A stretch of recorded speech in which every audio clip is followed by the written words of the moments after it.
selamat pagi anak-anak. Pada pertemuan kali ini, Ibu akan menjelaskan materi PPKN yaitu tentang keberagaman adat istiadat dan manfaat melestarikan budaya masyarakat Indonesia. Ya. Nah, Indonesia sendiri memiliki berbagai jenis keragaman budaya dan adat istiadat. Misalkan keragaman adat istiadat seperti upacara kelahiran, ya, upacara kematian, kemudian upacara adat yang lainnya. Itu di setiap daerah yang ada di Indonesia itu memiliki upacara adat yang berbeda-beda. Contoh sederhananya yaitu pada pertemuan sebelumnya Ibu sudah menjelaskan tentang upacara ngaben. Nah, upacara adat ngaben ini merupakan upacara jenazah, ya, yang dibakar, dan upacara ini terkenal di Bali, ya. Masyarakat Bali sering melakukan upacara ngaben ketika memiliki keluarganya yang sudah meninggal, ya.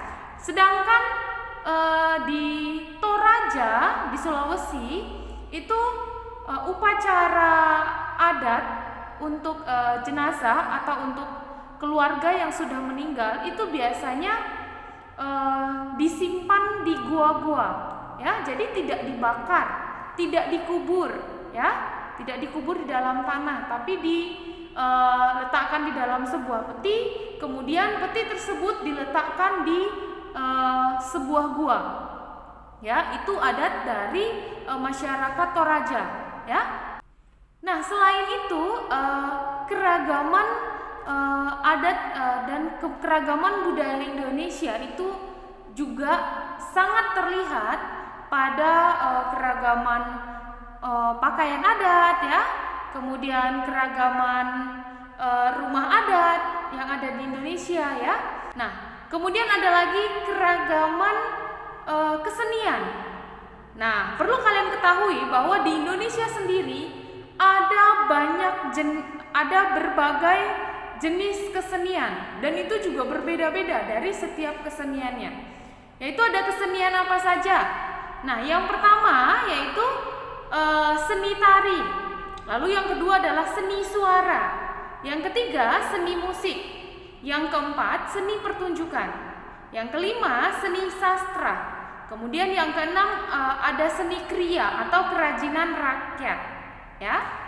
Baik anak-anak, lalu apa saja jenis-jenis seni dari setiap kesenian daerah yang tadi Ibu sebutkan? Itu yang pertama seni tari. Nah, ini seni tari tiap daerah itu mempunyai tarian tradisionalnya masing-masing, ya. Dan setiap tarian tersebut itu memiliki makna yang berbeda-beda.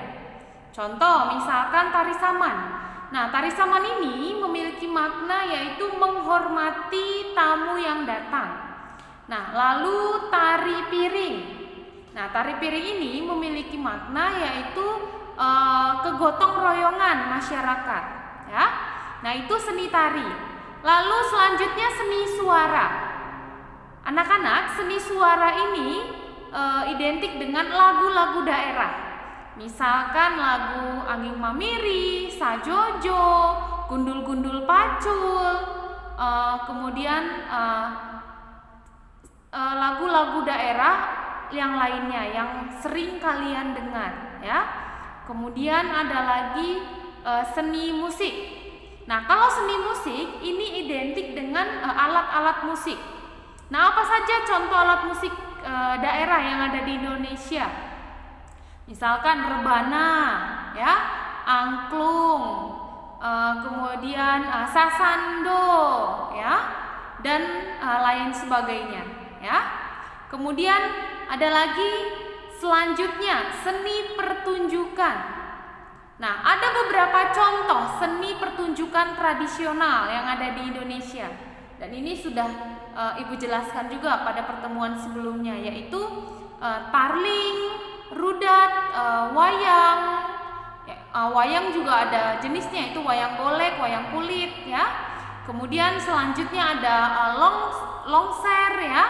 Kemudian ada ludruk, ada ketoprak, ya. Kemudian ada didong, ya, seperti itu.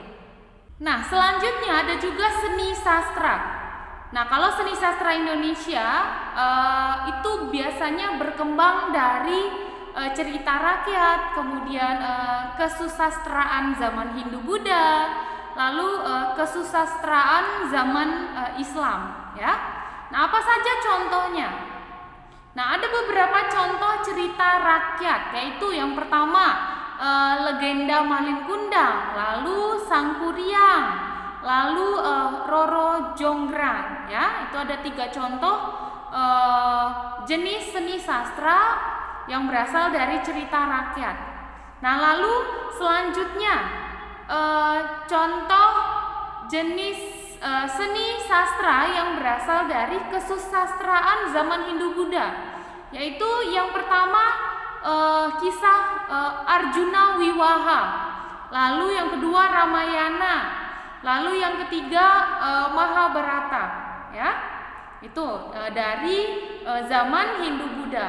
Lalu ada lagi seni sastra yang berasal dari kesusastraan zaman Islam, yaitu yang pertama adalah Babat Tanah Jawi, atau yang kedua adalah Babat Cirebon. Lalu yang ketiga ada Sejarah Melayu.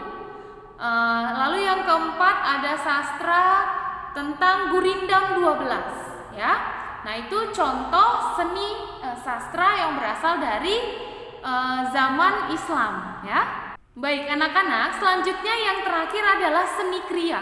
Nah, seni kriya di Indonesia itu terkenal dalam 2 jenis, yaitu seni kriya ukir dan seni kriya pahat.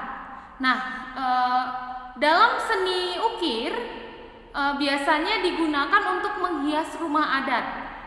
Misalnya seperti rumah adat Joglo, ya, kemudian rumah adat Betang, lalu rumah adat Tongkonan, ada lagi rumah adat Gadang. Itu rumah Gadang, Tongkonan, rumah Betang, Joglo itu hanya beberapa jenis rumah adat yang menggunakan ukiran, ya.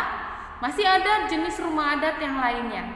Lalu selanjutnya seni kriya pahat. Nah, seni pahat ini berkembang pada bangunan-bangunan candi, ya, pada candi-candi, misalkan patung atau pahatan pada Candi Prambanan. Nah, pahatan pada Candi Prambanan itu bermakna tentang cerita atau kisah Ramayana. Lalu selain itu juga memiliki makna tentang kisah Mahabharata, ya. Baik anak-anak, karena keragaman budaya dan adat istiadat itu merupakan kekayaan dan keindahan yang dimiliki oleh bangsa, maka kita sebagai masyarakat Indonesia harusnya dapat menjaga dan melestarikan keragaman budaya dan adat istiadat tersebut. Nah, bagaimana cara melestarikan keragaman tersebut? Yaitu yang pertama, kenali budaya sendiri. Nah, bagaimana cara mengenali budaya sendiri? Yaitu langkah-langkahnya. Yang pertama, mencari tahu berbagai macam informasi yang berhubungan dengan budaya kita sendiri, ya. Kemudian yang langkah kedua yaitu mengikuti kegiatan budaya yang diadakan di lingkungan sekitar kita. Lalu langkah yang ketiga, dapat mengunjungi tempat wisata yang berhubungan dengan budaya, ya. Kemudian yang keempat, mempelajari kebudayaan tertentu dalam sebuah kelompok. Seperti misalkan kita mempelajari tarian dengan mengikuti latihan di sebuah sanggar tari misalkan, ya, seperti itu. Nah, lalu cara melestarikan selanjutnya selain kenali budaya sendiri, yaitu ajarkan budaya kepada orang lain. Nah, tujuannya agar orang lain juga dapat mengenal budaya kita sendiri, ya. Jadi tidak hanya kita yang belajar budaya orang lain, tapi orang lain juga mengenal budaya kita sendiri. Karena kita sudah mengajarkan kepada orang lain, ya. Nah, mengajarkan budaya kepada orang lain itu dapat dilakukan di lingkungan rumah misalkan, atau di lingkungan sekolah, atau di lingkungan masyarakat, atau di mana saja, ya. Seperti itu. Lalu cara melestarikan selanjutnya yang ketiga yaitu memperkenalkan budaya ke luar negeri. Nah, memperkenalkan budaya ke luar negeri ini dapat dilakukan misalkan dengan cara mengikuti mengikuti kegiatan budaya atau pentas budaya, ya, yang dilaksanakan di luar negeri. Atau misalkan ketika ada rapat atau acara internasional yang melibatkan seluruh Nusantara atau seluruh negara ikut terlibat dalam kegiatan tersebut, tidak ada salahnya kita memperkenalkan budaya kita. Contoh sederhana, kita menggunakan batik saat menghadiri acara tersebut, ya, seperti itu. Anak-anak, dengan kita melestarikan budaya lokal itu akan memberikan manfaat, ya, bagi kita, bagi negara kita sendiri. Kenapa? Karena dengan melestarikan budaya lokal itu akan membuat negara lain, akan membuat orang lain menjadi tertarik dengan kebudayaan yang kita miliki, yang kita kembangkan, ya. Nah, apalagi di zaman yang sudah modern seperti ini, justru dengan melestarikan budaya lokal itu akan membantu kita, tidak akan melunturkan nilai-nilai dari budaya lokal meskipun zaman sudah semakin berkembang, ya. Nah, apa saja manfaat dari melestarikan budaya bangsa? Yaitu yang pertama, memperkaya kebudayaan nasional sehingga keanekaragaman budaya kita akan semakin unik dan berwarna, ya. Kemudian selanjutnya, setiap daerah itu akan menarik lebih banyak wisatawan mancanegara atau wisatawan asing, ya, karena mereka tertarik nih untuk mempelajari juga menikmati, ya. Jadi biasanya wisatawan asing juga sambil studi atau sambil belajar datang ke Indonesia, ya, seperti itu. Nah, selanjutnya dapat menambahkan daftar referensi untuk mengembangkan seni dan budaya baru yang lebih unik, kemudian yang lebih kreatif, ya. Lalu manfaat yang keempat, menjaga agar kebudayaan daerah Indonesia itu tidak punah dimakan oleh perkembangan zaman, ya. Itu manfaat melestarikan budaya. Baik, anak-anak, demikian tadi penjelasan Ibu pada materi hari ini, yaitu tentang keberagaman adat istiadat dan manfaat melestarikan budaya dalam masyarakat, ya. Semoga kalian tidak hanya dapat memahami, tapi juga dapat mengaplikasikan dalam hidup kalian sehari-hari sebagai masyarakat, sebagai bagian dari masyarakat Indonesia, ya. Nah, selamat menjalankan tugas hari ini, selamat mengerjakan, dan Ibu harap kalian tetap menjaga kesehatan, ya, agar nanti tahun ajaran baru kita dapat bertemu kembali di sekolah, ya. Tetap semangat, ya, dan terima kasih.